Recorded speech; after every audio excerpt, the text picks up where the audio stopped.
Fun Ideas Productions presents the Fun Ideas Podcast.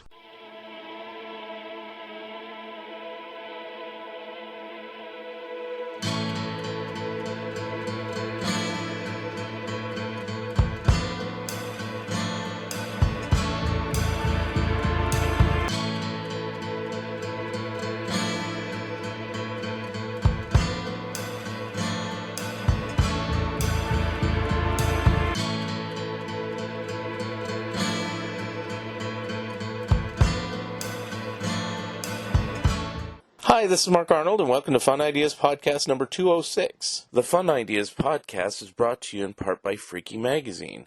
I contribute material to every issue, so give it a try. Hey kids, have you read Freaky? The magazine of weird humor for freaks like you. Freaky Magazine is a way-out collection of weirdo comics, kooky gags, photo funnies, social satire, and surreal collage. 52 pages of insanity in the tradition of magazines of yore like Cracked, Plop, and Zap. Special offer for Fun Ideas listeners, get a free sample copy in the mail, made of smelly newsprint and smudgy ink the old-fashioned way. Just message your mailing address to theslowpoisoner@gmail.com. That's theslowpoisoner@gmail.com while supplies last. On sale now is Mark Arnold's latest book called Pac-Man, the first animated show based upon a video game. This book tells the story of Pac-Man phenomenon and goes through the entire history of the Hanna-Barbera Animation Studios, the history of the video games, pre-Pac-Man, the history of Pac-Man, the character, the video game, the spin-offs, the merchandise, and the animated TV series. Each and every episode of the classic 1980 series is covered and examined. Plus, Mark Arnold covers how Pac-Man has been honored on various anniversaries, including the 40th anniversary in 2021. A fun read for casual and hardcore Pac-Man and video game fans alike, featuring mini character model sheets and other images. Available online through Bear Manor Media, Amazon, and Barnes & Noble. Get your copy today. Friends, have you tried Lee's Comics? Lee's Comics is better than the leading comic book store. Wait a minute. Lee's Comics is the leading comic book store. Based on arbitrary standards set by Lee Hester himself. Lee's Comics was named as one of the 21 best online dealers by popoptique.com. To shop the Lee's Comics eBay store, go to eBay and search for Lee's Comics Inc. That's LEESCOMICSINC, period. Don't forget the period. Mention the Fun Ideas Podcast when you order, and you'll receive a free bonus gift. Stars of Walt Disney Productions is my latest book out now. I am almost ready to turn in my manuscript for Unconditionally Mad. I'm also working on my TV Cartoons That Time Forgot book, plus articles on Nightmare the Galloping Ghost and Harvey Superheroes. On today's show, we have a singer best known for her appearance at the original Woodstock, the song Lay Down, Candles in the Rain, and of course, Brand New Key. Here she is, Melanie. Hi, this is Mark Arnold, and it's another episode of Fun Ideas Podcast. And today I have the wonderfully talented singer-songwriter, Melanie. How are you today? Hi, I'm really good. It's the day of losing an hour, so it's it's like, for me, it's a transatlantic flight. Yes. You know, I don't know what it is. It takes more out of me to lose this hour. I don't mind gaining the hour in the fall, but of course that also means that you get an extra hour of darkness, right? Which is terrible. If I ran the world, and I'm gonna go for that next time, you know. But if I ran the world, I would definitely do away with daylight savings time. I think the time we're on now is perfect. Mm-hmm. It suits everybody. I don't think there's anyone who would worry about it. Yeah. I'm surprised, and I'm not going to name any names, just any of our current leaders of this country they just, how do they put up with it? I mean, it's like, granted, they have people helping them out and everything, but they still have to show up, public appearances, make speeches and everything like that. It's like, I would rather be prepared. And so if I was president, the first thing I'd do, executive order, no more daylight saving time for anybody. No more daylight saving time. It's gone. What did it have to do with farmers or something at one point, right? Yeah, that's what they always say, and then but who knows, farmers can turn on a light, that's right all. Up there with, it's somehow connected to Groundhog Day. Yeah. I'm not sure why. They're sort of like those little nonsensical things. Well, I'm mad at that groundhog this year. I mean, it's like, I live in Oregon, and normally it might snow once during the winter. This year it snowed like 5 times, and I'm like, "Arr!" Oh, it's the groundhog. So I'm shaking my fist. I'm like, groundhog! Yeah. Well, I've always had a soft spot for the day because, well, first of all, the animal is so cute. Yes. How could you not like that? But it's the day before my birthday. I was going to say, isn't it around your birthday? You're somehow connected. Your birthday month, I've read. You celebrate the whole month. I take the whole month. Yes. Yeah, I'm familiar with that. My sister is born on Groundhog Day, so. Oh God. So, February and groundhogs are very close in our family. So, anyway, so let's get this out of the way because I'll forget and you'll forget, and then Charles will be mad. So anyway, I want to thank Charles F. Rosnay. Brings me a lot of the musical guests that have been on the Fun Ideas podcast. And one of the reasons why he offered Melanie is because she has contributed to she has contributed to Charles's new book, which we'll ask about, the Book of Top 10 Beatles Lists. And she's also appearing at her first celebrity signing appearance at Chiller Theater Expo, April 28th through 30th, 2023 in Parsippany, New Jersey. How's that for a place? That's great, Parsippany. I used to live in New Jersey, but now I'm living in Nashville. Okay. But yeah, this is my very first, and I've never done one of these, but I guess, you get to a place where I like to say I waver between historic and hysteric. And there I am, Now I'm a new entity, I'm a part of history. Right. Whoever thought, this would ever happen? I mean, I just thought I was a person and, going to do this for the rest of my life. And I still do. I sing, I write, I perform. I just got off a Netherlands tour. But I've never done one of these autograph things. And apparently a lot of people who've had long careers do them, and it gives people a chance to meet. Mm-hmm. Well, for guys, maybe I was the poster girl that they jerked off to, for all I know.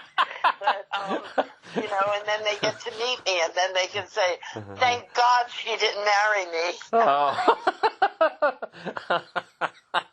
Well, for me, I'm a little bit young. When you were at your peak, I was probably 6 years old, 5 and 6. I'm 56 now, so it's like. Okay, well, that's no excuse. 6-year-olds like But you me. were very pretty during the. Again, I watched a lot of clips today, because to prepare for this, I saw you in Tonight Show clips with Johnny Carson from like 72, 73, and it's like, wow, attractive lady. So I will say that.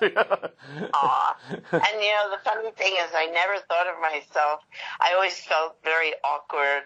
Mm-hmm. I didn't look like, Twiggy. Mm-hmm. So you sort of judge yourself when you're a teen by the magazines that the magazines aim for your demographic, so they, and here are the girls who are just coming of age and they've got, a little acne and they haven't quite formed and their waist is a little too thick or thin or something and their legs aren't long enough and they are judging themselves by these fashion magazines where all the photos are heavily airbrushed anyway and nobody really looks like what they think they look like. But you know, that was the world, and it's even worse now. I mean, I don't think anybody knows what anybody looks like. Everything is also, there are so many apps, you know, that you can, you get a photo of somebody, you don't really know what they look like. Mm-hmm. You know? Well, because there's so many apps that, you know, fool around with the appearance. So, but anyway, the points in your favor, though, is you can write songs, you can play the guitar, and you can, at least in your younger days, I don't know if you still do it, really belt it out. You know, it's like I belt it out. Okay. I have no problem with my belt. Okay. It's the little refined things. They're not as smooth, but for me, it's no reason to retire. You know, yeah. I mean, a lot of people want to be their 20-year-old self, and they, you know, decide that, well, I'm not going to do it anymore because I don't sound like I sounded when I was 20. But that's kind of weird in itself when you think. Yeah. I mean, it would be really strange if you did. Yeah. You know, if you sounded like you sounded when you were 20, something would be wrong. You know, something that you could have taken too much adrenochrome or something. You know? I assume, since you're still performing and everything, you still have a passion for it, and you're not just... Yeah, well, that's what I do. Yeah, you know, I really don't... I never did anything else. I didn't really have a day job. And I met my husband, who was my record producer, early on, right after I got out. I graduated school and went for auditions here and there, but I was very shy, so I had a lot of back off on that. And didn't, you know, get out and mingle. And, you know, I have the worst personality to have achieved any kind of celebrity. But, no, because I'm just like, I hold my breath. Yeah. When I go to a party, I realize I don't even breathe. You know, I go to a party, I meet people, I'm smiling, I'm shaking hands, I'm having a great old time, they think, and then, you know, I run to the ladies' room, you know, and have to catch my breath, drink water, catch my breath, and go back out. It's I don't know. I've always been very introvert. Yeah, I get it. I have too, yet I do this podcast, which is really weird. So it's crazy, isn't it? Like, why in the world would I? And you know, I'm pretending that, I'm just having such a great time. But all I want to do is go home. Yeah. But I think, honestly, as a fan, that's one of the appealing things about you. You appear natural and try to be yourself as much as possible to the public. You don't sit there and put on airs and pretend to be more, you know, ultra sophisticated or something that you're really not. So, you know, it's I could never pull off anything but what it is. Yeah. You know? So when did you get your start? I mean, it sounds like you were singing as early as like age 4. So were you just singing all your life and everything? Yeah, I sang. My mom was a jazz singer. You know, Billie Holiday and Bessie Smith and Peggy Lee. You know, I grew up with listening to those people and all kinds of jazz musicians. She loved jazz. We'd go to the Village and I'd hang around with her, you know, just kind of being in the clubs and being her kid, you know. I'd just like help her if she needed something, you know, glass of water or something. So, you know, I just kind of grew up around that, but she wasn't a famous person, you know, but it was her passion. You know, she just loved music and she loved musicians and being around that life. I myself didn't really. I just, you know, I was her kid, so I went along. But when I would go to the Village and I would bring my guitar and somehow end up on, in Washington Square, singing. And again, you mentioned my belt, and I have a really loud belt. And somehow, it was like an outlet of some kind. And it's funny because even though I'm such an introvert, I would need to sing to people, and that outweighed my reservations. So I'd be out there and singing, and when the song was over, I'd just run away. I never waited to get paid or have people. I didn't have a guitar case at that point. All the folky people just had their guitars strapped over their back, and only the kids from Juilliard, had guitar cases. So I was, definitely not one of those. So I would, go to the village with my guitar strapped on my back with my mom, and she would be in the club with Sam the Man Taylor or something, or Sun Ra, and I would be out there, just singing and not meeting people, just singing and not meeting people. And, I didn't have the career mentality or anything like that. So I just... So did you have any goal in mind, or did you just like to sing? I mean, were you... I just wanted to sing. That's and fine. I didn't have I didn't think that I had a prayer. First of all, I felt, like I said, I didn't feel pretty, in the way that, the magazines had people looking. So I just, I didn't feel like I had a chance in hell to ever do it as a profession. So, no, it was just my outlet. I would go back, and I had a rough life as a teenager in school. I was always like the oddball. It was before the term hippie, right? So they might say I was a beatnik.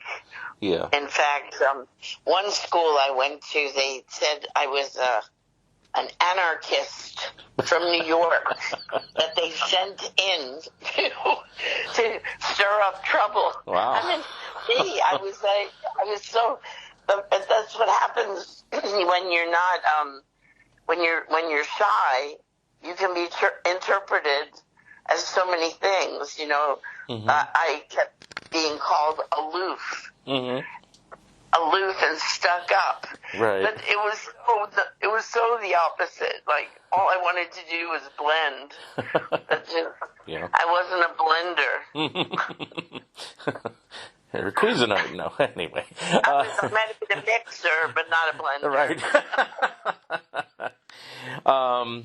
Now, you started singing at a young age. Did you start playing the guitar and also songwriting at an early age as well, or when did that? I started writing songs when I was a little girl, and I wrote, because I said my mom she liked torch singers, as well, and so I would write these, I guess, takeoffs on Cry Me a River, that I had no idea what I was talking about, the man I love, I was 4, it wasn't like I had any real reality on any of this, but, I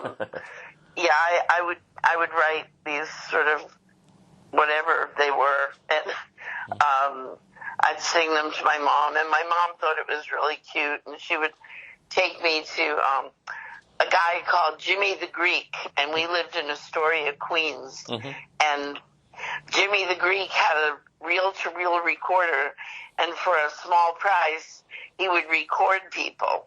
It was, I guess, the first karaoke type. Right. Except, he didn't provide the music. I would just go in, and I played from early on. I played a baritone ukulele, because that's what was in my house, and we had one, and I just picked it up, and I think my mother and my uncle taught me a few chords, and from there, I'd write songs, and it was really from a young age that I started putting songs together, and and I played the ukulele. But I when I became a teenager, the ukulele had this kind of farty Arthur Godfrey vibes, and I wanted to be much cooler than that, and so Joan Baez was my idol. The first woman I had seen who played the guitar and sang. And I wanted to be Joan Baez, so that didn't happen. No. But, no, because she has this pure voice, and I always had a kind of raspy, more like Brenda Lee, kind of a voice. And she was another one that I really loved, Brenda Lee and Joan Baez. But, I decided I was going to teach myself how to play guitar, but of course I needed a guitar to do that. And my dad got me a guitar one Christmas. He had he actually originated the idea of the discount store. The one that preceded I guess Target really, or Kmart, or any of those. It was called Two Guys. Two Guys from Harrison. And he and these two guys started this discount thing, and they would get closeouts from other big, fancier stores, like Macy's and Nordstrom's, if there was such a place. But, places like that, and then they would, bring them into this place called Two Guys, and so that was my dad's. But he got screwed out of the whole deal. But his passion was inventing. He was real. He was the idea of that. He invented that idea. That you could buy things cheaper from people who that was last season's swimsuit, so he'd buy them all up and sell them at a discount, so he thought that was pretty inventive and clever for the time. So he invented things. He invented the ribbon Christmas tree. What? And he invented the key that not the brand new key, but a key that went to the toothpaste tube, and you'd roll up. Oh, yeah, I've seen those, yeah. So it would squeeze the very last drop of toothpaste. Yeah. So you didn't waste any toothpaste. He would come up with ideas like that all the time. Anyway, that was my dad. And my mom was a jazz singer, and I was a misfit. Oh. But were they encouraging of what you were doing? Singing, songwriting, playing guitar, playing ukulele, all things? Not really. Oh. My dad wanted me to, be a socialite. I think he was dreaming that I would, be a debutante somewhere. No, that was not even a slight possibility. First of all, I didn't have any friends. Keep dreaming. We didn't have friends in high places, for sure. And but his dream, that I was going to aspire, and be a socialite somehow. But that didn't happen. A singer wasn't something that he thought had promise. And he was right. It's a terrible life. Why would anybody want their child to do this? I don't know. Right. It's horrible.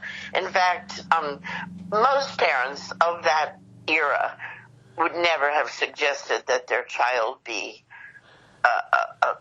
aspire to be a star or a musician or an actor or a performer, because it was a hard life and everybody knew that, and so why would you want to push your kid to do that? It was my generation who thought, hey, my kid looks a little like Mick Jagger, maybe, or my child sings like Janis Joplin. She's going to be the next big rock star. Right. And then they opened schools of rock, so that kids could imitate their favorite singers. And right. So what? Well, I'm sure the game changer was always the Beatles on Ed Sullivan. I'm sure everybody in America was like, hey, I can do that. Right. Everybody, that's true. And I was on the Ed Sullivan Show twice. Wow. He really had the soft spot for me and Peter. He actually said, not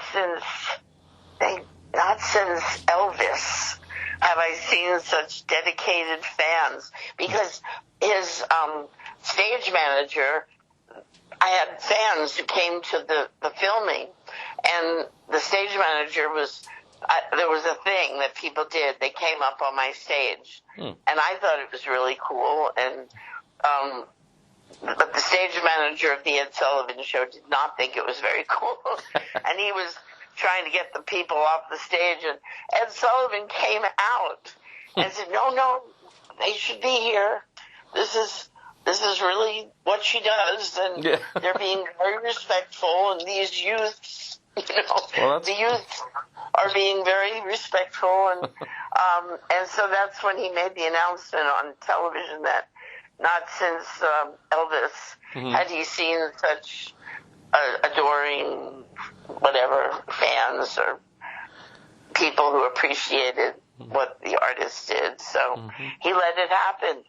That's cool. So if you see my old rerun of me on the Ed Sullivan Show, you'll see I'm surrounded by people, kids and people who liked me. That's cool they supported you like that, because sometimes you get the impression of Ed Sullivan as being a little clueless, because he mispronounces names and stuff like. Now here's Melanie, or something. No, it's Melanie. I know. But he was definitely an authentic person, and he followed his gut, which is quite a thing for a person in the industry. Now, you originally signed on to Columbia Records. Didn't have great success there, but how did that come about? And was that your first taste of success, as it were? It wasn't a success, but it was the first taste of doing this in a different format. Recording was a whole different thing. I had met Peter, my husband and producer, who produced all my records from the very, very beginning, and he saw something that nobody else really got to see. I mean, most people said I sounded like I was singing underwater, or something. And they mostly made fun of my voice, but my husband totally believed. But when I signed with Columbia, which is now Sony, right? But is it John Hartford who was the head of A&R? And he had a son, John Hartford Jr., I guess, and who went on to become a singer. And I could have the name wrong, so maybe we could look it up. That sounds right. But I think it was John Hartford Sr., who was the head of A&R, and he's the one who signed me to Columbia. Now, right after I was signed, there was a regime change, a major change in the music industry, and they started getting lawyers to head the music labels. And at that very moment, it was Clive Davis became the the president of CBS. And I didn't know anything about this. I didn't know about the politics of the music business. And it turns out that he had a meeting because we had one song that was released, but because of this regime change, it wasn't serviced to the radio stations and the record stores. So somehow some of the underground stations got a hold of a copy of the song called Beautiful People, a song that I wrote called Beautiful People. And this was before I did Woodstock. This was real early on. And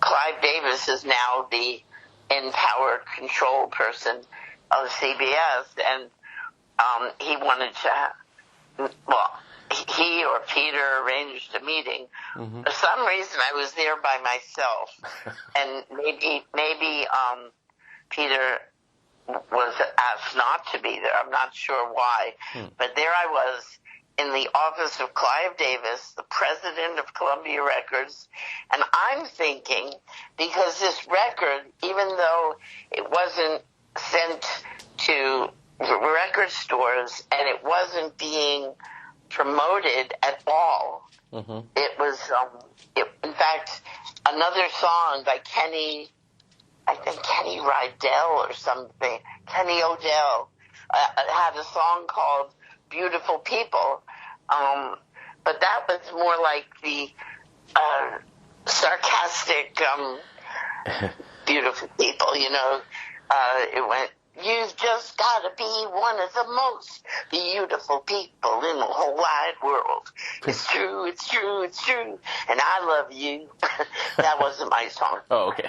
My song was called Beautiful People, but it was truly an outpouring of a humanitarian connection between all of us.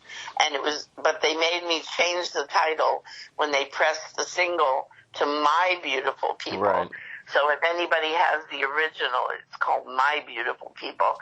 And, but in actual fact, it was called Beautiful People.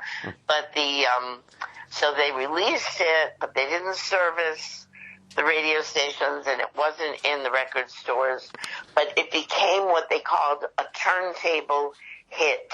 And that was a term that a DJ could get a hold of a song and think it was great. And it was before, Clear Channel. It was before all of the corporate takeover. Right. The one world, music business, and where they compartmentalized music, because at one point, you'd hear the radio had everything from Patti Page to Elvis, and Bill Haley and the Comets, it would all be radio. And it was what was called popular music. Right. And they didn't have it compartmentalized. It wasn't polarized yet. It was music is music. There'd be Count Basie and Frank Sinatra and Elvis and Brenda Lee and just music. And so everybody would hear all kinds of music. And it's true that when certain songs came on, I wasn't interested. But then when others came on, I was. And that was kind of the way it was with radio up until a certain point. And it kind of coincided when the lawyers took over the industry. And then it wasn't a DJ just getting a hold of a record and saying, I think the first person who ever played Beautiful People was a DJ in New York, WNEW, Roscoe. And he was the coolest, he was the coolest of the cool. And he found Beautiful People, and he started playing it. And in fact, I think he said, this is a song by Melanie, And it's called Beautiful People, and he played it over and over and on a regular rotation. So and it was actually a surprise when I heard it. I was in a Fred Leighton shoe store in Greenwich Village, and I'm in the store and I'm putting on a shoe, and I hear my voice coming out of the radio, and I started to cry, and Peter was there, and he said, "Oh my God, they're playing your record," because we didn't know, because this wasn't orchestrated by the record company. This was just some renegade DJ playing my record on a major radio station. Anyway, it went from there viral, of course, before the term viral. Right. It went everywhere. It went everywhere all over the country. And all the college radios and underground radio were playing. Now there's, complete control. There's no such thing as a turntable hit. Right. And it's very, very, but there, still is a way to get music that isn't being promoted on the mainstream. So that's where I've been surviving in the past years. Yeah. And, if you don't want to play the game, there still is a way, although it's very difficult. And of course, with the streaming and things, artists don't get what they should be getting as far as compensation. So I started a Patreon site, and at first it was abhorrent to me, to think I'm asking people for money. It's like sort of panhandling or something. Right. But it is the way. It's the name of the game. I mean, certainly I'm not gonna get compensation from the record labels and that I should be. Right. Until I, get Paul McCartney's lawyer. Yeah. That's just the way it is right now. But, you have to speak legalese, and it costs a lot of money to pay for legalese. So far I have Patreon, and I have very lucky. I have people who've been with me for a long, long time, or people who just joined me. They said, "Oh my God, I never heard you before," and I just heard, some song from 1970 or something, and they're new fans. I call them born again hippies. You mentioned Peter.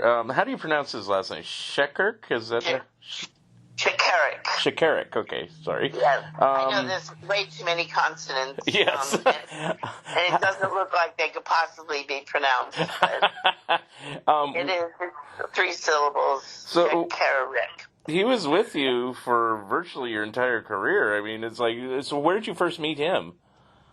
Well, I was going to an acting audition, and again, I was so shy. And this one audition was, it was written in one of those trade magazines, and I would get the trade magazine, read it from cover to cover, but, just bow out, somehow. I'd say, "Oh no, I couldn't do that," or "I couldn't do that." So there was one audition. They were looking for a girl who played the guitar and sang. Now again, this was not a usual thing, that girls played guitars. Now everybody plays a guitar or a ukulele, and it's not a big deal. But then the guitar was pretty much a guy's instrument, So there they were, wanting a girl who played the guitar and sang to play the part of Barbara Allen in a play called Dark of the Moon. And it was a very esoteric play. And for some reason, when I was in school, I knew this play. And I felt like it was, a divine providence that was directing me to. So I went to the audition, but they gave building, it was 1619 Broadway, the Brill Building, wherever that is, the beautiful deco front with brass carving and everything. And I went there and realized I didn't have the office number.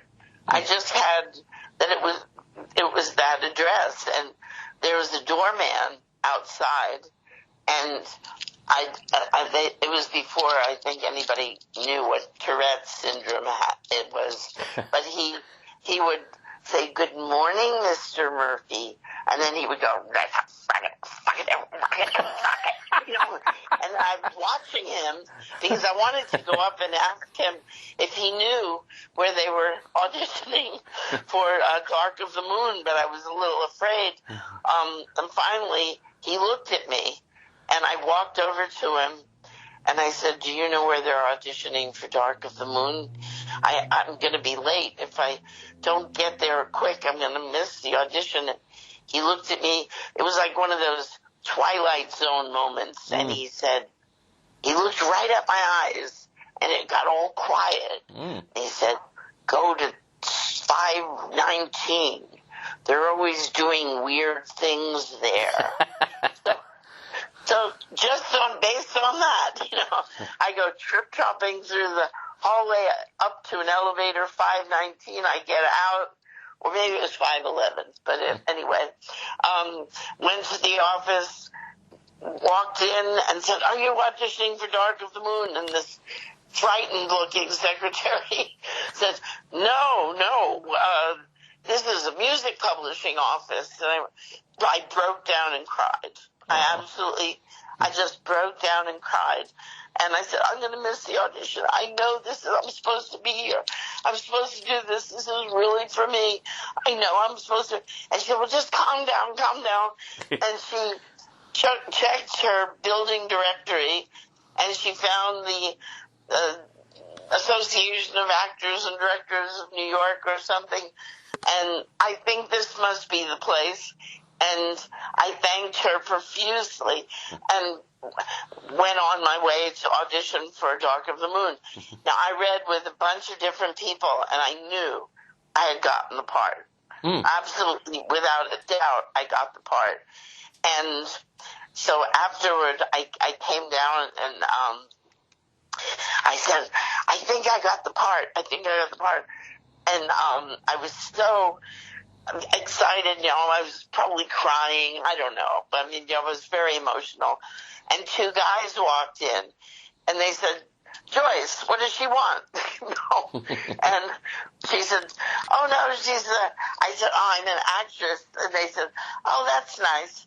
Do you have a guitar? What do you do with that?" I said, "Oh, well, I sing and I write, I play guitar and I sing songs." And they said, "Okay, put her in for Thursday." Wow. They gave me an audition. I'm thinking, what do I want to audition for a publishing company for? I didn't even know what a publishing company was. I thought at that moment that it was people who print sheet music, because my mom had hundreds of sheet music sheets, you know, and on the front it would say "published by," right, and it would have a name. And I thought these guys were somebody who printed sheet music. So it wasn't like I thought this is a big deal or anything, you know. I said, "So, okay, well, I'll be back on Thursday," and I came back and I auditioned for them. Well, the outer office was, you know, institution green, and there were those metal filing cabinets, you know, nothing pretty, and with fluorescent lighting. But when you went into their inner office, it was like 2-inch plush carpets and Louis XIV matching desks facing each other and chandeliers and all this, what I would call gaudy but expensive stuff. And so there I was, and they put a chair, and the two desks were facing them, and they were able to look back and forth at each other, and I was facing the two desks on the side. And they said, well, sing something you wrote. And so I started to sing songs, that I had just written and nobody had ever heard before except my mother. And, they were looking back and forth at each other and, kind of rolling their eyes a little bit. And I was sure they didn't like me, but after I finished singing a few songs, they said, well, we're working on a Broadway musical, and we're Hugo and Luigi, and we produced Jimmy Rogers and Fats Domino, and I'm a whole bunch of people, and now I'm thinking, wow, and I had no idea. So they said, we just hired a producer to take over our production company because we're too busy, doing this Broadway musical. So why don't you come back on some other day next week and meet him? His name is Peter Shakarik. And I went back. I met him. We went off to New Jersey. We got married. We had children and hit records, and that's the end of that. Wow. That's a true love at first sight, yes. Totally. It was the magic moment. Wow. It really was.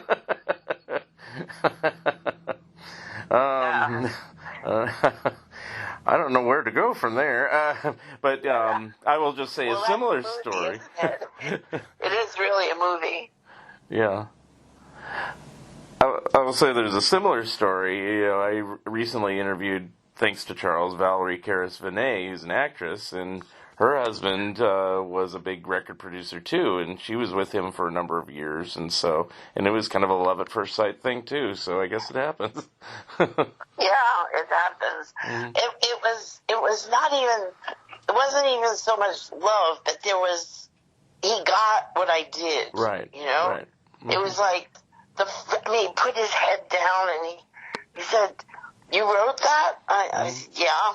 He said, "Oh, wow. Mm-hmm. Well, do something else that you wrote." And I, started singing other songs, and he got up from me singing in the middle of my song. Now, I didn't know what this was about. And he ran down the hall to Hugo and Luigi's office, and I heard him say, "Did you sign her? Have you signed her?" And they said, "No, she sounds like a duck, singing underwater." And he said, "No, sign her, sign her."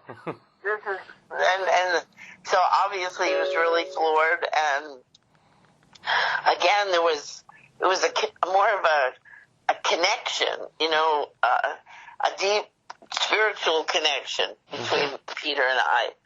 And then the love part, what do people do? So, and then we got married. I had hits. We had kids.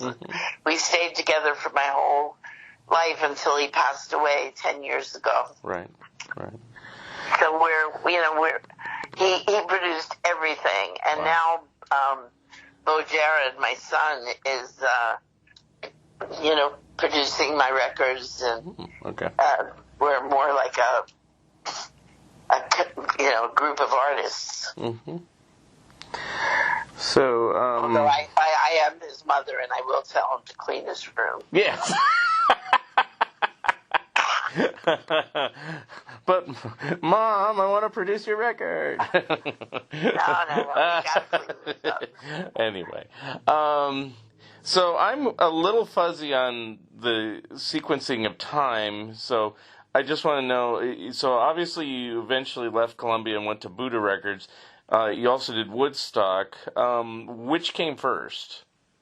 I went to, Clive Davis didn't realize that we had this, Peter always had an escape clause. Oh. He was really good at that. So, I guess Clive Davis just thought, what he did when I was in his office was, he said, "So you want to record an album?" And I said, "Well, yeah, I've got all these songs, lots and lots of songs I've been writing, for years and years." And I had my guitar, and I was thinking I was going to play him some songs. I thought he was coming from a musical place. Little did I know that, he was not. And he's sort of stopped me in my enthusiastic tracks and said, "We've just signed Michelle Lee." And Michelle Lee has just gotten the Colgate commercial.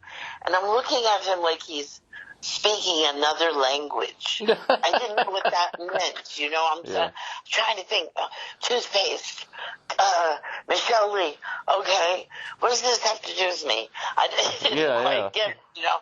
But he was comparing that she was going to be a big deal, and who basically did I think I was coming into his office thinking I was going to make an album. Weird. You think you're going to make an album, you know, and I have a lot of songs, and now I'm starting to, like, you know, mumble, and then I started to cry, and I'm not the first girl that Clive Davis made cry.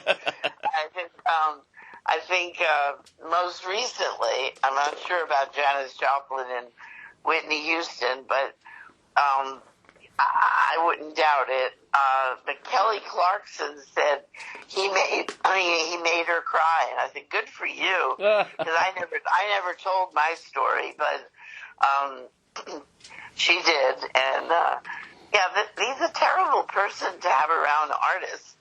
Right. It's funny, you know, it's a funny thing, but how Clive Davis, a star maker, you know, but I don't know. I mean, I think you have to sell your soul to the devil first. Probably. So, again, so you went to Buddha Records first, and then? First, it was Columbia, and then immediately we were out of that contract with Columbia, and Peter was meeting with Neil Bogart. And he said, don't worry, because I left the meeting and I met Peter, and I was really upset. He said, no way was I going to record an album, because they just signed Michelle Lee, who did the toothpaste commercial. I don't know, but I don't think he's interested in me.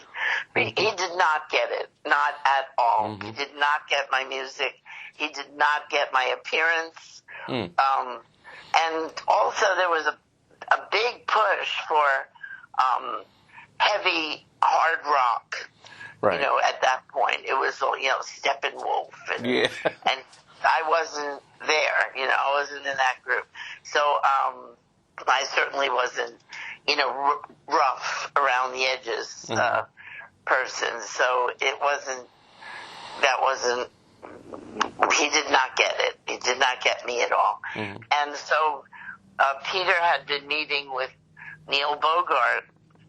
I guess he sort of sensed that we were getting a cold response, so from the new regime. So here we were with Neil Bogart. Neil, we hit it off really good. Me and Neil Bogart. But Neil Bogart had a lot of people in the company that I didn't hit it off so good with. You know, that's the way businesses are, you know, you'll gel with some and not with others. Right. And so we had our, you know, dealings, and we recorded some successful albums. I had Candles in the Rain. Right. And look what they've done to my song, although it was on, I'm not sure which album. It might have been on the Lay Down Candles in the Rain album, but once you release an album and the song is on it, anybody can record it as long as they, you know, go for the right mechanical licenses and everything. So the New Seekers had a hit with Look What They've Done to My Song. A lot of people never even realized I wrote it. Yeah. Because it wasn't recorded by me as a hit. I had it out on an album, but the New Seekers did it, had a hit. Ray Charles did it, Barbra Streisand. I mean, a lot of international people did it. I think what's her name? Nana Muscuri. Oh, yeah. Sung my songs, and a lot of international people. What was his name? Gilbert Bécaud, who was considered the Frank Sinatra of Europe. At that point, he sang my songs, and he in fact brought me to France to introduce me to the French public, and that's what my career really boomed in Europe. And in France, they thought I was British, and in Britain, they thought I was French. Anyway, and then I did Woodstock after a little, kind of career buzz. I was like a little buzz in the industry. People. There's always the period of time when people hear the name before they hear the music, and that was kind of me. Now, of course, you hear the name, and you hear the name, and then you hear the name again. Right. And then you keep hearing the name, and then you can't remember what the music is. It's there, but you kind of don't know what that is. But it's all about, marketing and capturing that sort of thing. But again, somehow I'm surviving. And again, it could be, just even something as simple as Patreon, because people like me, I'm 76 years old, and again, I say the people who are going to meet me at this autograph convention, they may say, gee, I'm really glad she didn't marry me, but here I am, still doing it, and, hey, I don't sing the same, I don't look the same, but I am the same. Yeah. And I still write, and I still sing, and I'm not worried about it. Yeah. This is the way it's going to go, and everybody's going to get there if they're lucky. I'm sure you'll have a good time with Chiller. I have never been there. I've heard about it. I've been to the similar Hollywood autograph show down in Hollywood, obviously. And they get a few music celebrities. A few years ago, they had Mickey Dolenz, and it was one of Davy Jones's final appearances, and things like that. Yeah. And I did meet him there, a couple weeks before he passed away. No one would have known, he seemed all vibrant and healthy and everything, and it's like, whoa, But, so I'm glad I got to see him one last time. So that's the thing. Yeah. Excuse me. Let's see. But let's kind of shift it over to Woodstock, I guess. Were you scheduled to be a performer, or was that like a last-minute replacement thing? I mean, it kind of, it says that what I've read is that it was supposed to be the Incredible String Band, and they didn't want to play because of the rain, so you went out. Were you always on the bill, scheduled to run, or how? Yeah, no, I was supposed to definitely perform, but that's true. The Incredible String Band didn't want to perform because it had started to rain and they were afraid of electrocution. Right. I was too stupid to know about this stuff. Well, yeah, an acoustic guitar, I think, right? So. Well, you're around electricity, True. Plugs and microphones and amplification, and Bill Hamley had done the sound, and I got to meet him later. He's like the father of festival sound. He did the sound for Woodstock. But anyway, yeah, it was, anybody with any sense would have said no. but I was there by myself. Yeah. I didn't have a road manager. Peter wasn't there. Wow. No musicians. No backup. I was in a little tent with, I didn't even have a backstage pass. Wow. How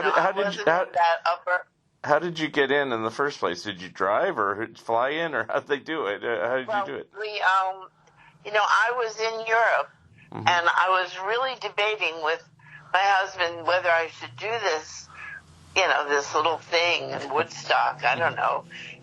We didn't hear anything. It was before everybody knew everything instantly. Right. I just knew that I was supposed to go, but, you know, I was working on a film score in England. I was next door to the Rolling Stones were next door, and I was working with a big film arranger, John Campbell, and this was, you know, it felt very serious and important what I was doing, and I thought maybe I should just, you know, not go.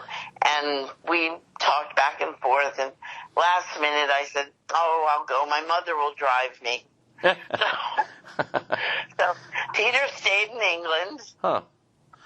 And, you know, my mom, you know, got me from the airport, and that's, you know, we drove up. We couldn't get past a certain point, and Right. I found out that I should go to this motel, and when I still didn't quite get what was happening. I kind of thought, oh, there must be like an accident ahead or something, you know, that there's a lot of traffic, and no clue Wow. what was happening. And we stopped at this hotel in Bethel, motel, you know, and outside of the motel there's all this, you know, these news trucks and lots of cars, and we couldn't even get near the entrance. And I ran in and I looked around, and there's Janis Joplin, and I'd never met a famous person yet. In my whole life, I hadn't met anybody who was famous except, I guess, Rod Stewart, but he wasn't even Rod Stewart yet. He was in a group called The Faces. Right. And I only met him in England, had no idea, you know, that I'd never met anybody, you know, so here I was looking around. I'm thinking, I've got to get out of here. I'm definitely in over my head. You know, this is definitely, I mean, I had sung for maybe a couple of hundred people in my whole life. I had no clue what I was about to encounter. And then all of a sudden somebody says, Melanie, over here. And he said, we're going to go to the helicopter. And I'm going to the helicopter. My mother's with me. We're going to the helicopter. And he turns right at the entrance of the helicopter. He says, who is she? I said, oh, it's my mom. You know, I didn't even have the sense to say, oh, this is my roadie, you know, or my bass player, you know. Yeah. I mean, I had no idea. I just said, it's my mom. And he says, oh, your mom. Oh, that's nice, Mom. Bye, Mom. No moms on the plane. Sorry. Oh, wow. This is only for performers and musicians and managers. Aww. And I said, bye, Mom. Wow. And I was in the helicopter, and I landed, and they directed me to a little tent with a dirt floor, and again, no backstage pass, nothing. I was in the, I guess it was the lesser known people area.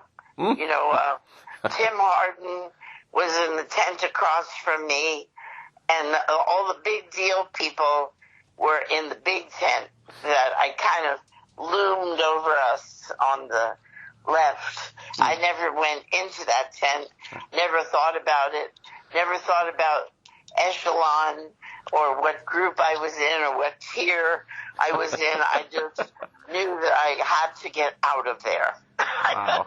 And I didn't know how I was going to do this, but at one point in the middle of the day, I thought, I'm just going to get out. I'll just get up and wander out with my guitar. And, you know, I didn't have, like, anything. I just had me and my pocketbook and my guitar.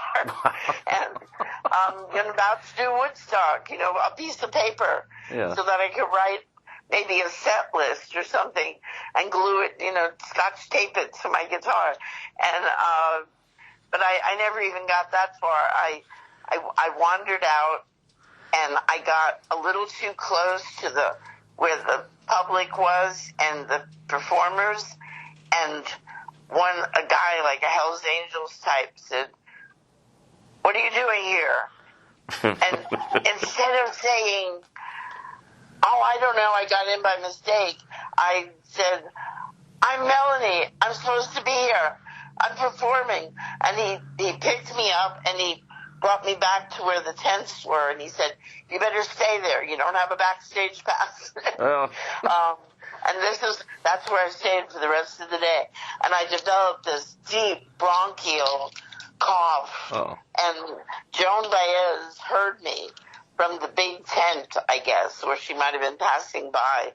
And she heard me suffering in this little tent. And she sent over an assistant or something, and she said, "Hello, Joan heard you coughing and thought you might like this."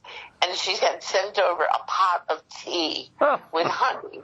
Oh. So that was my cuddly Woodstock moment, and I never ever forgot it. And, I mean, she was always my idol. Yeah. You know, she had always been my idol, and to think that she would hear me and bring me tea was absolute magic. Wow. And I waited and waited. Every once in a while, somebody would come over and say, "You're on next."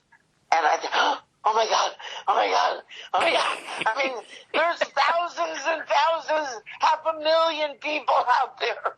And I've never been on a stage, you know, that was even a tenth of the size of that thing. Mm-hmm. And it was like a football field, you know, and there were, everybody who had been on were famous people that everybody heard of and had seen on TV or movies or something.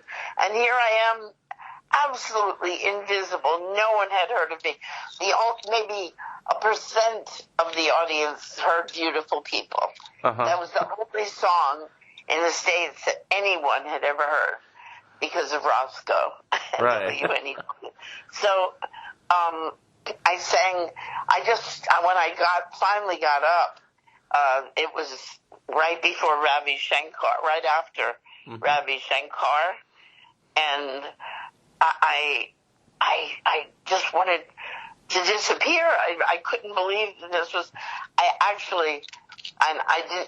would say this, and most of the time it wouldn't get repeated, but I actually had an out-of-body experience going to that stage, walking what felt like the plank, you know, to my certain doom. Yeah. I left my body, and it was all quiet, and I got on the stage, and I didn't return until I started to sing, and that was an epiphany right there. And I wasn't even doing drugs, you know, I was a purist. I was all by myself, you know. The last thing I was going to do was try to find drugs out in the fields. But I just, you know, I started to sing, and as soon as I started to sing, I was back in myself, and I was no longer watching. I was doing it. And whether the people who were in front of me listening knew it or not, they watched a phenomenon. They actually got to see a person leaving their body and coming back. And that is the truth, and that's what happened. And I could tell I was totally resonating with the people out there, and they were flowing me this energy and power and exuberance, and I was okay, you know. I was never afraid to perform in front of big crowds of people. In fact, the bigger the crowd, the better. Right. Because there is this sort of, when there are thousands and thousands of people, there's this kind of group agreement, like we're all doing the right thing, you know? Yeah. When there's only a couple of people, everybody wonders if this is going to be any good. You know? Yeah. So, I love performing for big crowds. Oh, yeah, you did a number of famous festivals right after that, like Isle of Wight and a bunch of different things. I know. Glastonbury. Celebration of life. Yeah. And I became a festival queen. Yes. You know? In fact, there was a concert. They had outlawed festivals in New Jersey. Mm. In the state of New Jersey, the governor said there are no festivals allowed in the state. Mm-hmm. So they outlawed festivals. And I was scheduled to perform at an art center. At that point, it was called the Garden State Art Center. Mm-hmm. I think it's now called named after a bank or something. But it was called the Garden State Art Center, and I was supposed to appear. And the last minute, they canceled me because they said I constituted a festival. Isn't that unbelievable? I lived down the street. We had moved to a place called Lincroft, New Jersey, right down the street from this Garden State Arts Festival. Mm. And they wouldn't let me perform. Wow. They canceled me at the last minute because I constituted a festival. Melanie is a festival. So you've been canceled. Oh. Oh, yeah. For sure. Yeah. There's some algorithms that have been tripped off. I don't know. But, you know, I feel like I was very fortunate to have gotten away with obscurity. Mm-hmm. Now, the next few years, you actually were like at the peak. I mean, you had all the big hits. I mean, we can rattle them off. Brand New Key, the Nickel Song, and everything else like that. Yeah. Version of Ruby Tuesday and stuff like that. You were the Artist of the Year for Billboard. But then, like in 73, you just kind of stopped. Was it just to raise a family, or were you just fed up with it as well? Well, no, I don't think I was. I didn't stop. Oh, okay. I thought I had read that you'd stop for a couple of years just to kind of readjust, as it were. I never did that. Oh, okay. Well, I'm wrong. I kind of wish I did. And again, I might as well have, but I was kind of after 75 or 76. It was like I was stopped. Oh. It was like a wall came down, and the final blow was I recorded an album on Atlantic Records, and here's where the Twilight Zone music starts. Over my, you could play that while we're talking here. And I came out with the best recording I had ever made. Mm-hmm. And it was called Photograph. Mm-hmm. And it was on Atlantic Records. And the New York Times, John Rockwell, has said if there's one album you get this year, it should be this album, Photograph. And it was scheduled, we were going to do a coast-to-coast tour. And I had the Brecker Brothers and amazing musicians. Huey McCracken, who was a brilliant studio guitarist, and Sal DeTroia. They were all going to be on the road with me. Chris Parker on drums. And it was like an all-star tour. And at the last minute, Atlantic pulled the album. I didn't know that. Pulled it. It was gone. You couldn't buy it. They pulled tour support. That was the end of that. And wow. I only can surmise and think things and find out things, and there are agendas, and music is powerful stuff, and they don't want certain things out there when they're promoting something else. So here I was, peace, love, and humanity, and that was not exactly the agenda at the time. So, so it was, they were pushing hard drugs. I mean, that really was. It was like, it went from, peaceful, well, not that I partook in any of it anyway, but it went from marijuana to cocaine, right. Right. And cocaine is not a very musical drug, There's nothing musically flowing and creative about cocaine. You can jump up and down and tear your hair out and smash guitars, but it's not conducive to the creative process. Mm-hmm.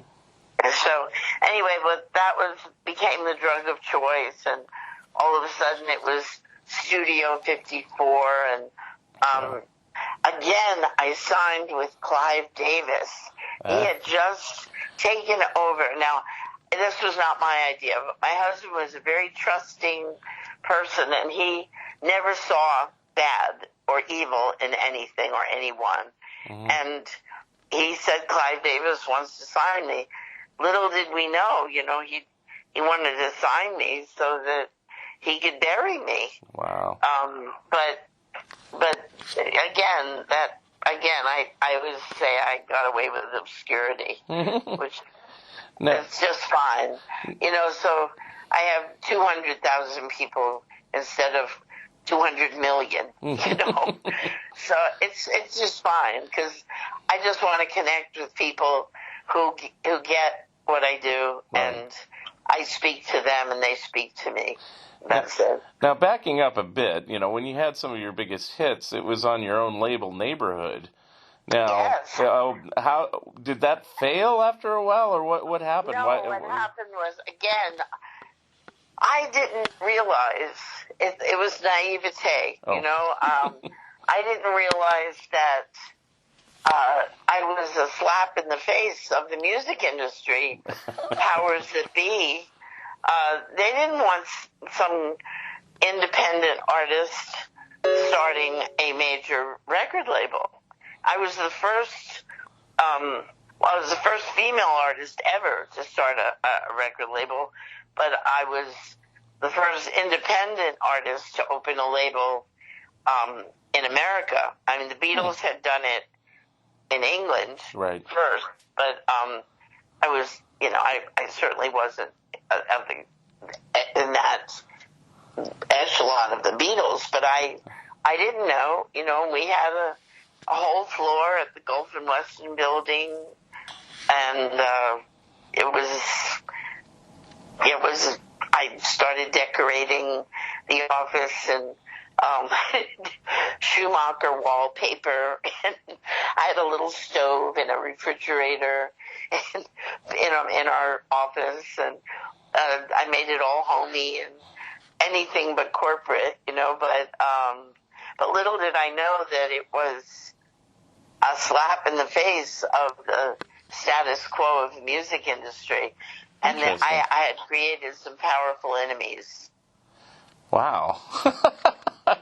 Yeah, no, it's true. It's just what it is. And again, I'm lucky to have gotten this far. Do you think it's because you're female, or because you had a different sound, or both, or what? I think there was an agenda, and they didn't want what I was doing, which was really eclectic and not following any kind of formula. Yeah. In fact,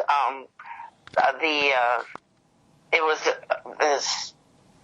We were Neighborhood Records, and we were under RCA's umbrella, and RCA was being promoted by the Gulf and Weston tire business.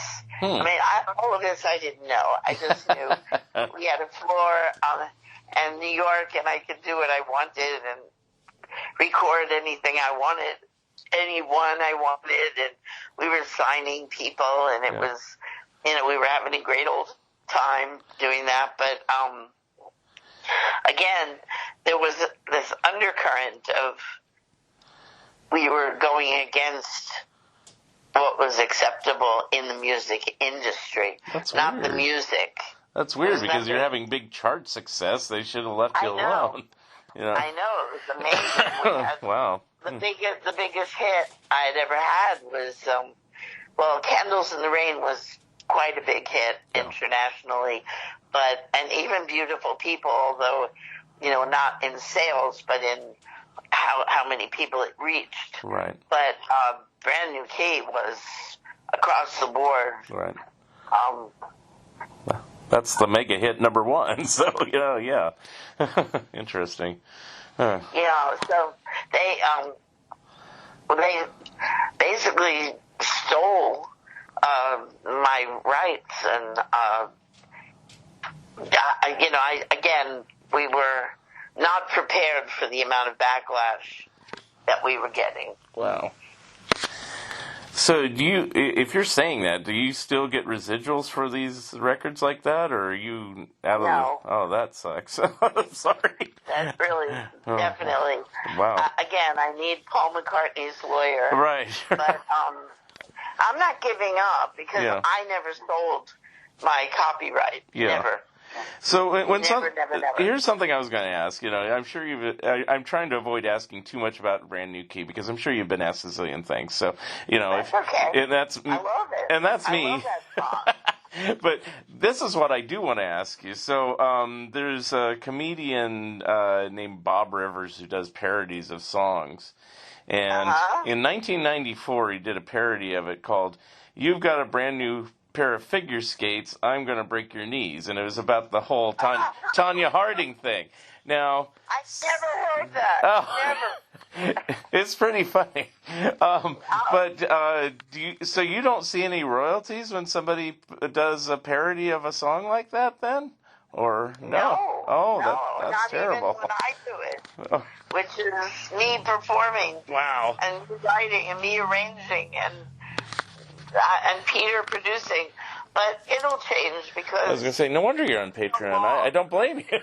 It's like, I was just thinking, she's still getting royalties from these things. The Patreon is just for current recordings. Wow. Okay. So it's interesting. But I still write. I still, for me, I've written some of the best songs I've ever written in the last 3 years. Mm-hmm. So it's you get to a point where what really is important is how you connect with people and what you do for them. What your music has done to elevate a condition they may be in. Mm-hmm. I've heard so many stories over the years of how a song changed their life. Yeah.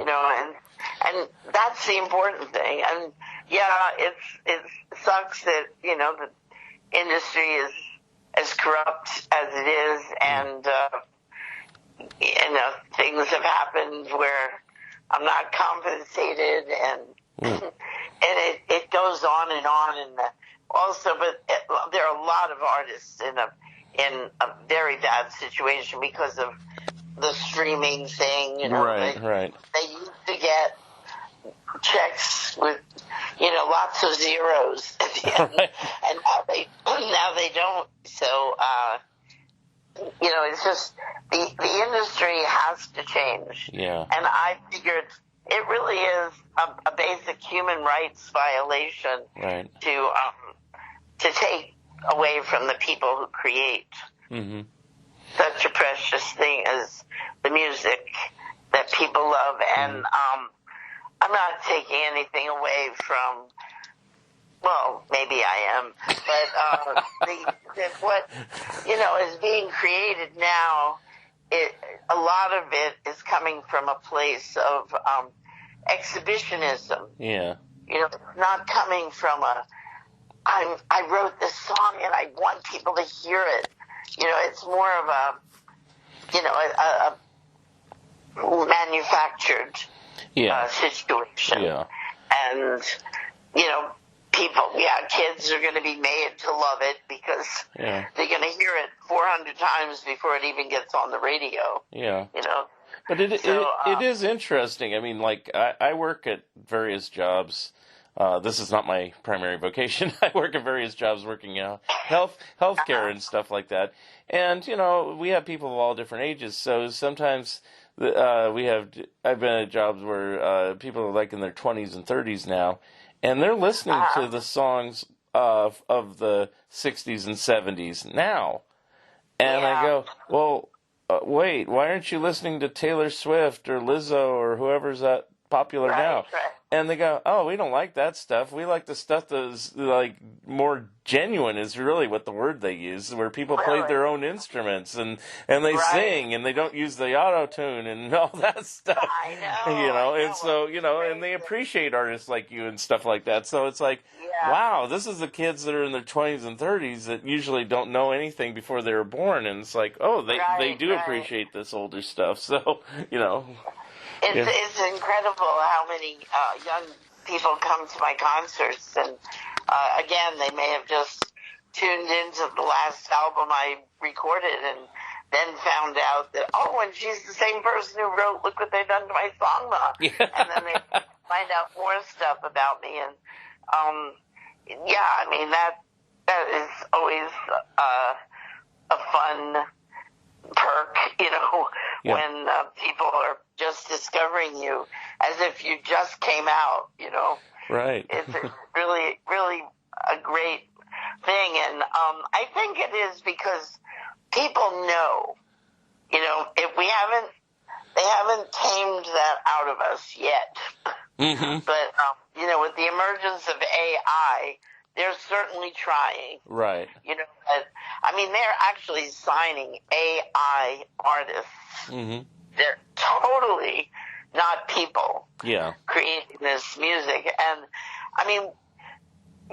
it can sound like a song maybe, but it's not really coming from the heart. And, there are people who believe that we are spiritual beings, and I'm one of them. Mm-hmm. And I think that is very apparent in music that communicates to that part of us, Mm-hmm. And I'm not saying that we have to be talking about God, Right. We just, but that God voice is in there somewhere. Right. Whether you're talking about your latest boyfriend or your, where you went to a party. I mean, it doesn't matter what you're talking about. It's got the humanity in it. Mm-hmm. And there are people who will deny that even exists.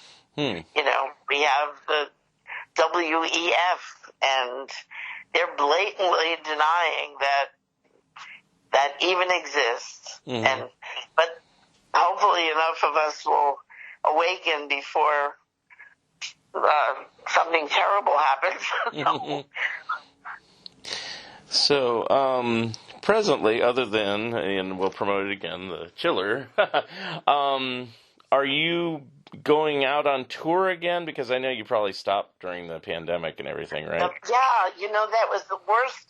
I know everybody suffered during that period of time, but some people navigated it a little better. With me, I had just come home from a major tour, and I was ready to collapse for 2 weeks, and start again. I was supposed to go on a West Coast tour. It was a vinyl.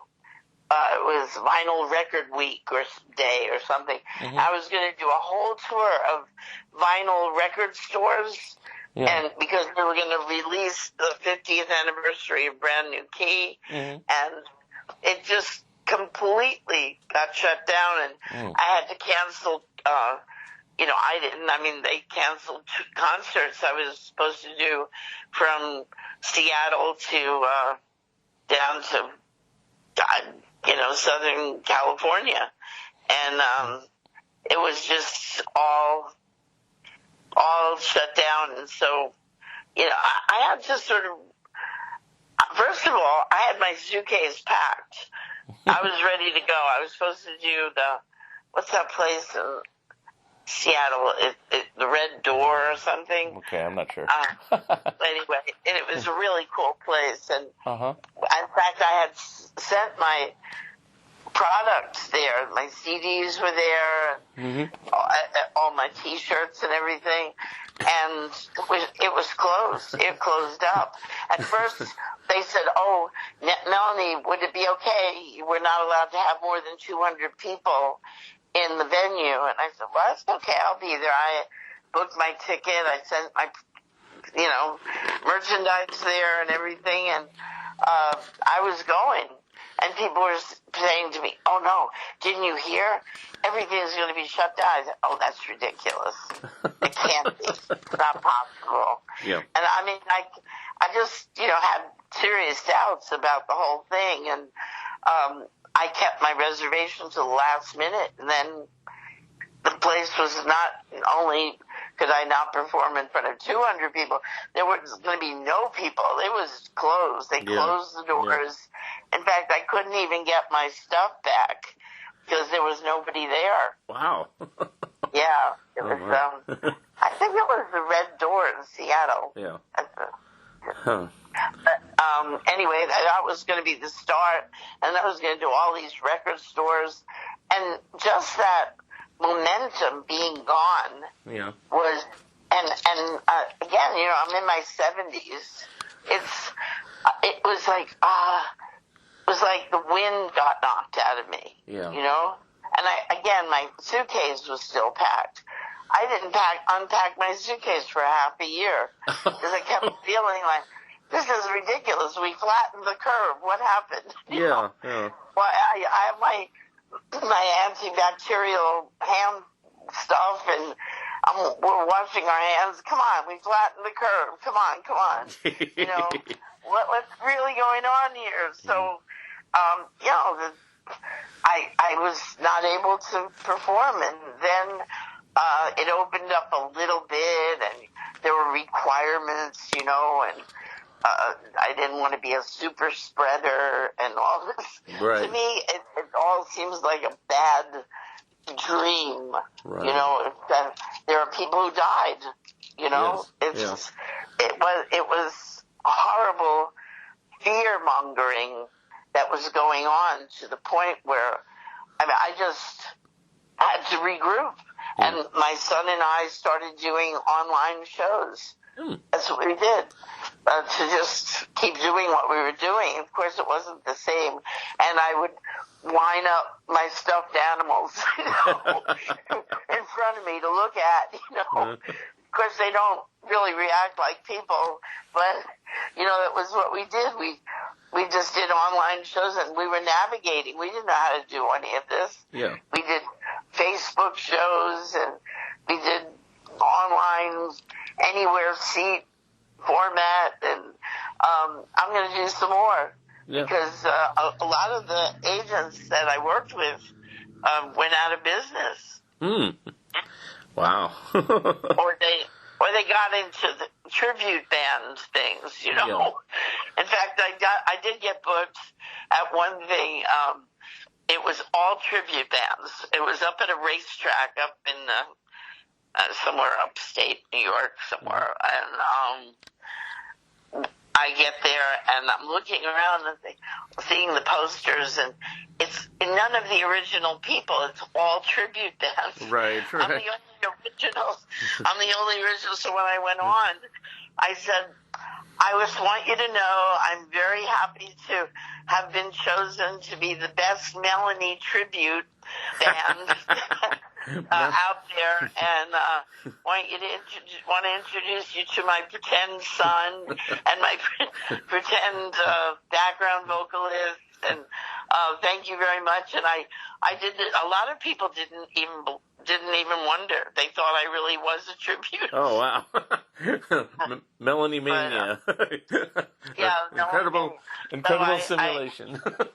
I don't get that. I guess, if you can't see the original, it's one thing, but when the original is still performing, why would you want it anyway? So I'm not a tribute of myself and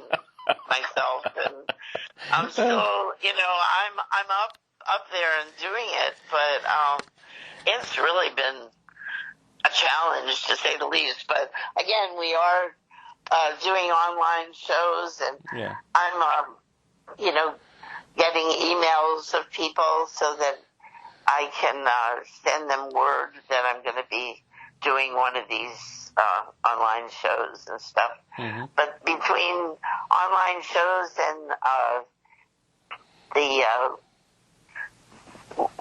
Patreon, and now I'm going to do a convention where, I'll be right up there with Dr. Spock, I guess. But I do whatever I can do, to survive. And I love the idea of meeting people. I mean, after the shows, it's always such a fun time to be able to. I was one of the first people who ever, and I don't say this bragging, I'm just saying it is what it is, that after a show, I would just stay and meet the people who wanted to meet me. Oh, that's cool. And it was, the industry guys, you have to leave the building. It's very unprofessional to stay in the back and meet the people. I said, what am I going to do? Go back to my hotel room and eat? That's all I'm going to do after a 2-hour plus show. Well, I mean, what do I do with all this energy, And what do I do with all of this emotion? And that's no wonder, performers got into heavy drugs and stuff, because what do you do? So my unwinding was to meet the people who thought they liked me, and to see, if it's not cool, I'm not worried. Yeah. So now I'm going to be meeting people without the concert first. So I don't know how that's going to be, but it should be fine. They just, there'll probably be people who connected with me in different ways and places and times in their life. And you never know. There was one guy, I did a show where the promoter of the hall said, Melanie, this guy booked the whole first 2 rows, and he has a really amazing story to tell you.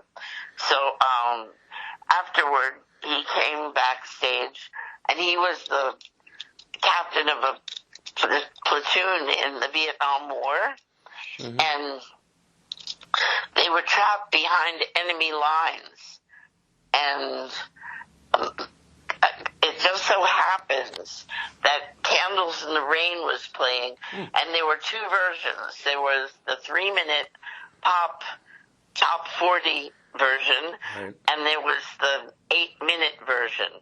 And their station, their base was playing the 8-minute version, and they had the radio signal from that broadcast. Right, so that they were able to follow. They were being shot at. They were going to be dead. They were definitely going to be dead. The whole platoon would have been blown up. And they followed the signal to safety. And every year they did like a reunion and lay down Candles in the Rain, because that saved their life. And he had named his first daughter Melanie, and I met the daughter, and everybody was crying, and it was really an amazing. I mean, it wasn't the content of the music; it was the length of the song that saved them. But I mean, these stories are.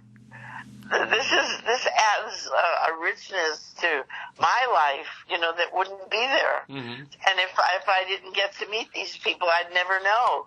Right. So to me, this is the reason for doing it. Right.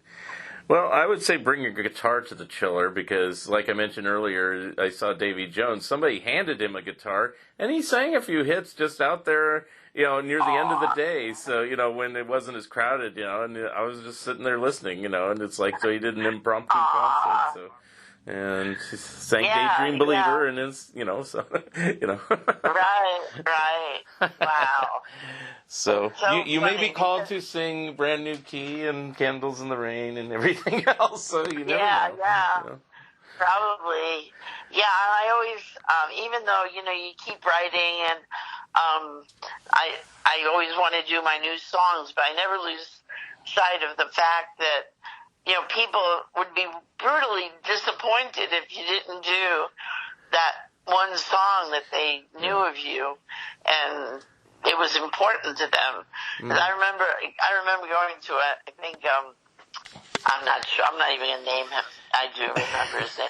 But he ended up, his biggest hit, he ended up doing this jazz version.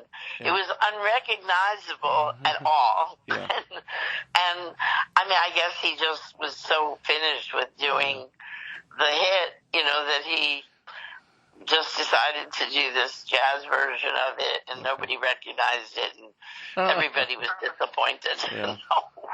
So I thought, you don't do that. You just don't do that.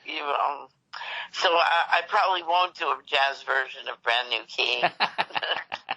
All right, I will ask you something about it because I am curious, but it's like I try to avoid because I want to get other things, But, the one thing I do that I read over and over about it is that it was kind of a quickie song that you just dashed off in about 15 minutes and you weren't taking it very seriously. Is that absolutely true?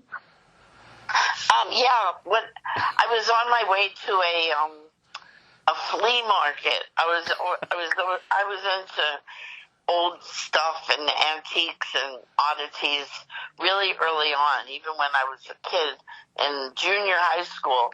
And I'm just going to drink some water. Hold on. That's fine.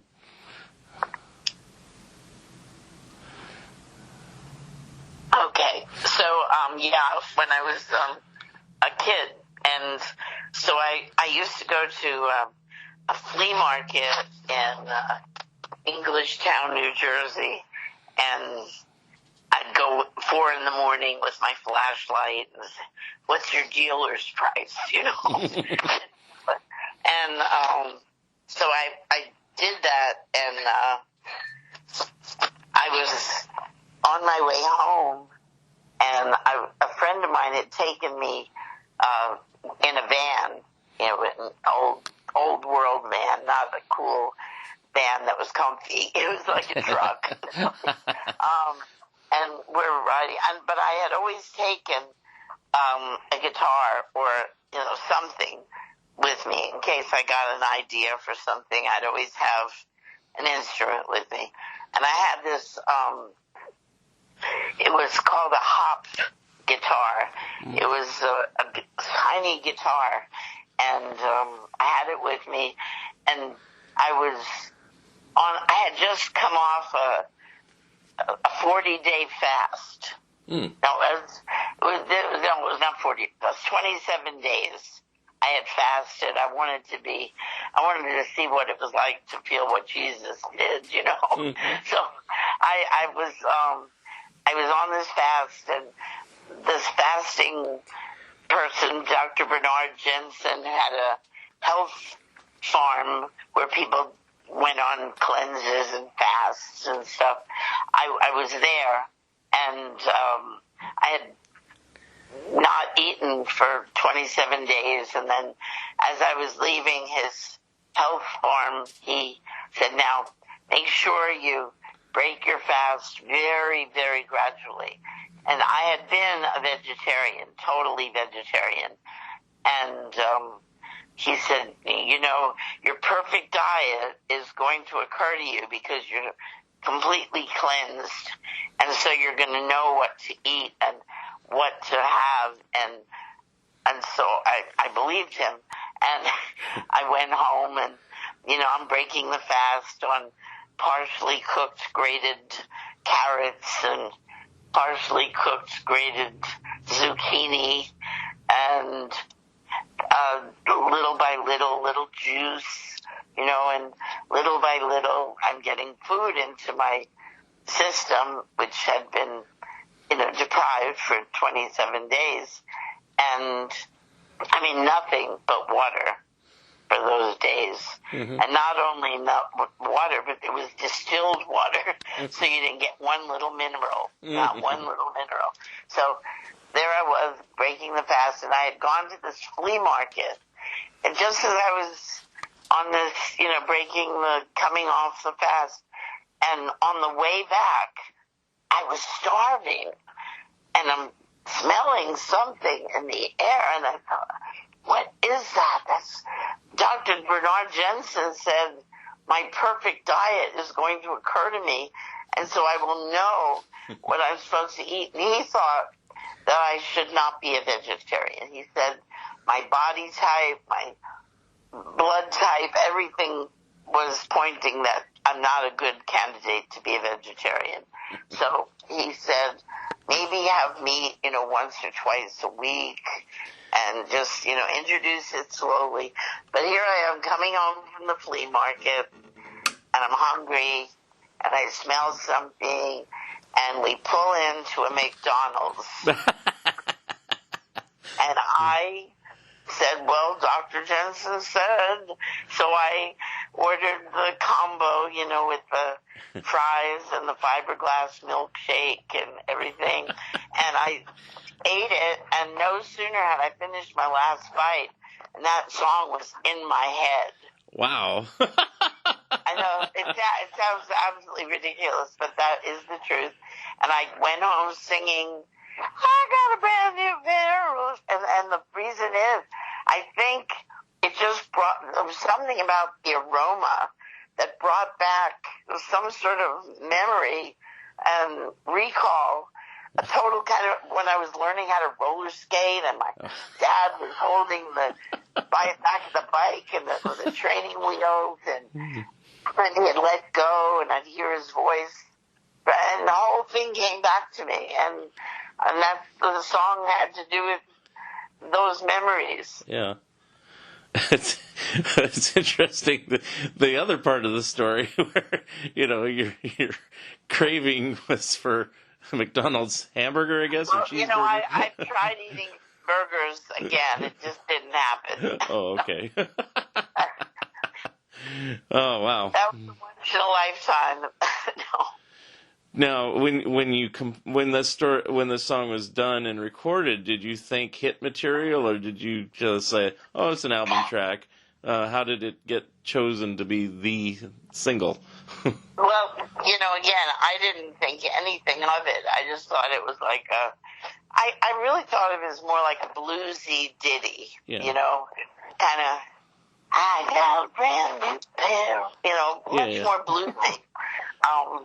And again, I married my producer, so I'm sitting at the edge of the bed and I'm singing this song, and he said, "What's that?" I said, "Oh, just something I wrote coming back from the flea market, And he said, "Oh, well, play that part again."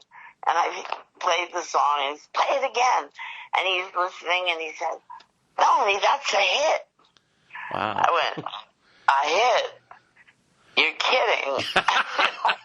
Because, if that song is a hit, then I'm doomed to be cute for the rest of my life. I was already having problems with heavy underground press. I was being portrayed as, just a bit of Woodstock fluff. Yeah. That didn't mean anything. They had, at that point, they had, Rolling Stone was always portraying me as if I was just a joke, just about a joke. Wow. Right up there with, Bobby Sherman and, people, not that there's anything wrong with Bobby Sherman, but you know how they make somebody look ridiculous. But a lot of those people, make anybody look ridiculous. If you're saying like Bobby Sherman, I equate him with like Partridge Family and Archie's and stuff, where it's kind of constructed. It's not natural. Yeah. So I get it. So they were, they were treating me as if I was in that, and I mean, neglecting to tell people that I wrote the songs, and that is a little different. Yes. But, so, I was having my issues with heavy underground press. I was not, being talked about as if I was important or, here Randy Newman writes a song called Short People, and that's great, but I write brand new key and it's like silly, ridiculous, silly, nonsensical. I mean, the song really stands up, that's why I still love it. I'm not going to say there was a time when I became a reactionary to it because it was like all anybody wanted to hear. I'd be in stadiums and they'd want to hear an hour and a half of brand new key. Well, that's why I was kind of avoiding talking about it, but also you have talked about it a lot. So I said, well, I'd rather ask some other things first, and then we can maybe end with it, which is what we're doing. So, it's like... Right. But, yeah, I get it. It's like, it's your biggest hit, but at the same time, it can be a bane to your existence, at least for a time, when you want to be taken a little more seriously or maybe want to do some new things, It's like, Right. Well, it's the next song, you want to do the next song. Yeah. If you're just saddled with this one thing that you... And in fact, I mean, even though I had multiple hits. Yeah. I've been called a one-hit wonder. Yeah, I wouldn't call you that. That's one thing I was just going to say. I said, at least you had a few others to fall back on. Yeah. Before, and even before that, and after, and, people recorded my songs, and Ray Charles sang my song. It's not like, but anyway, but they were trying to make it, I mean, they were beating me down with a sort of an image that I didn't feel like was accurate at all. Mm-hmm. But that's the way it was. And I mean, to this day, it gives you a perspective on what the press can do. Yeah. You can correct me if you think I'm wrong, but I kind of see you more along the line. There's a documentary I saw recently about Buffy St. Marie. Now, you may not be so protest song-ish, maybe, but you strike me as having the same sort of vibe, somebody who's kind of more natural and, wants to get her songs across, Right. Yeah, I definitely wasn't being portrayed as anything with any social commentary worthiness about them. And, I wasn't out to project that either. Yeah. I wasn't determined to be anti-war. In fact, I always said my stance was more like pro-peace rather than anti-war. Yeah. And it's different. There is something different. Right.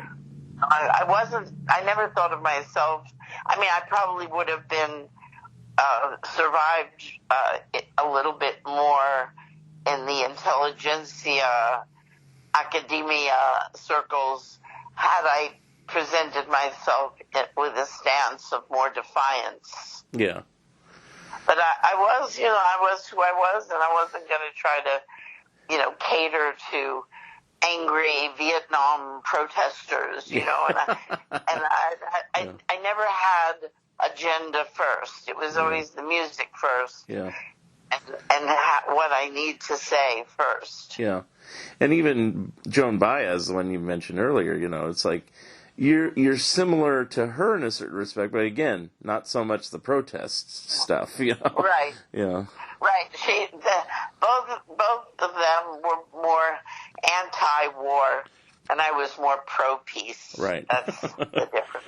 But, I always find you all three of you, fascinating in your own ways. It's like, you were all, it seemed to be true to yourself, in, what you did in career and everything like that, for the most part. Yeah. Yeah, so. I think, as far as if I was career savvy, rather than just, who I am, then I might have catered more to leftists or rightists or something, you know. Be with a group, because when you're with a group, you can take cheap shots, and I'm not saying they did, but you can and get away with it, you know. Yeah.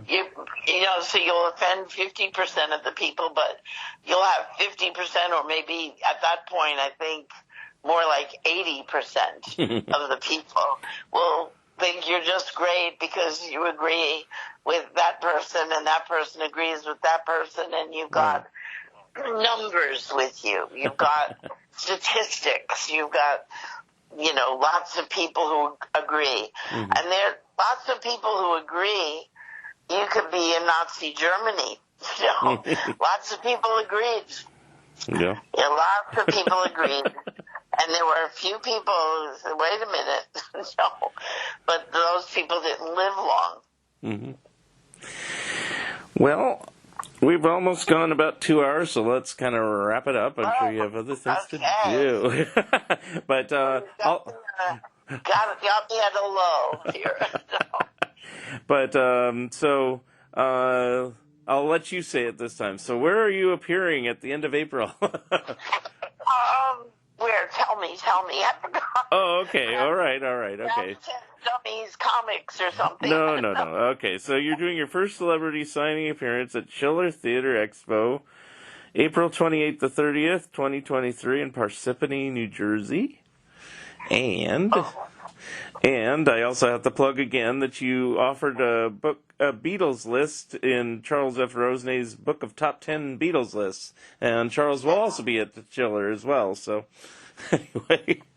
He'd better be. Yeah, well, he's advertised. I looked at the list. I mean, you got Mike Love there. You got quite a few people, so, it should be, a pretty good turnout, I would say, considering what you got there, so. Yeah, so, I'm going to be at Chiller Theater between April 20-something to the 29th. 28, 29, 30. Okay, April 29th. Through the 30th, I am going to be at the Chiller's Theater, and theater? Is it a theater? It says Chiller Theater Expo is what it's called. Chiller Theater Expo, and I will be there. And I'm so sorry I'm giving you all this editing to do. I think it's fun. But I'm just I'm really looking forward to this. It is my virgin experience into the world of, a 76-year-old virgin. That's not something that's pretty big. Anyway, so, so I'm really looking forward to meeting people again.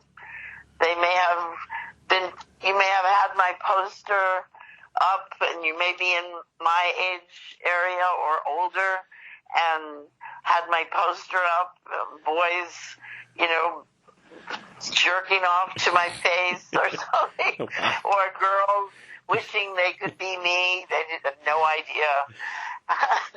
And now you can see me, how I've aged gracefully, hopefully. And I will be talking to people and signing things. It's I guess a really unique experience to be able to have that time, because even when I do this after a show, it's different because, I've just performed and I'm wiped out, and, I'm anxious to talk to people, but I might also be anxious to go to bed. Right. Whereas this is that's my purpose. I'm there just to talk to people. This is a meet and greet. Exchange stories and stuff. But, if you could, if you wouldn't mind, would you send me your email so that I can send you the upcoming stuff? Sure. I will text you after we sign off and everything, and let me do a little closing thing, and then we can talk a little bit further after we're done here. Okay. So anyway, I want to thank you, Melanie, for being on my I can't even say it. Let's do that again. I want to thank you, Melanie, for being on my Fun Ideas podcast. It was really great to talk to you for the last couple hours. And we'll look forward to seeing everyone next time on another episode, again, of Fun Ideas Podcast. Thank you for listening, and thank you, Melanie, for being my special guest. Remember, you can always watch the video version of this episode on YouTube. Episode number 207 will be coming soon. If you would like to comment and or be a guest on this podcast, please drop me a line at funideas.mark@gmail.com. Become a Patreon of Mark Arnold and Fun Ideas Productions. If everyone listening just contributed $1 a month, that would be a tremendous help in continuing the production of my books and this podcast. Also, subscribe to my YouTube channel. The opening and closing music for the Fun Ideas podcast is provided courtesy of Andrew the Slow Poisoner Goldfarb and is used with permission. This has been the Fun Ideas Podcast. This is Mark Arnold speaking. This episode is copyright 2022. Fun Ideas Productions. Thank you, and good night. Mutant sex monsters rise up and take over in our darkest hour.